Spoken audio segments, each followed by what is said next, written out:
ফজরের নামাজের 2 রাকাত সুন্নত সবাই পড়তারা না।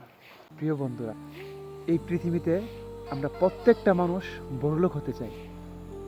কেউ বলতে পারবে আমি গরিব হয়ে মরতে চাই? কেউ বলবে না এটা। আল্লাহ বলছে কোরআনে, বান্দা তুমি যদি বড়লোক হতে চাও ফজরের নামাজের 2 রাকাত সুন্নত পড়ো, তাহলে সারা পৃথিবীর সেরা বড়লোক তুমি হবা। কারণ কেন? ফজরের নামাজের 2 রাকাত সুন্নত সবাই পড়তারা না। আমাদের পাশে একটা মসজিদ আছে, আমাদের বাড়ির লগে। ফজরের নামাজের সংখ্যা 3 জন 2 জন, তার মানে সবারই দিয়ে ফজরের নামাজের সুন্নত হবে না। তাই এটা সবাই পড়তে পারে না, সবাই বড়লোক হতে পারে না। ওই সুন্নত যদি কেউ দোয়া করে নামাজটা পড়া আল্লাহর কাছে, আল্লাহ তার দোয়া কবুল করবে। পৃথিবীর সেরা বড়লোক ইলেন মার্কস, তার নামটা মুখে নিত পাপ, কারণ তারা পাপী, তারপরে নিলাম। তুমি যখন 2 রাকাত সুন্নত পড়বা, তুমি তার চেয়েও সেরা বড়লোক হবা, কারণ এটা সবাই পড়তারা না।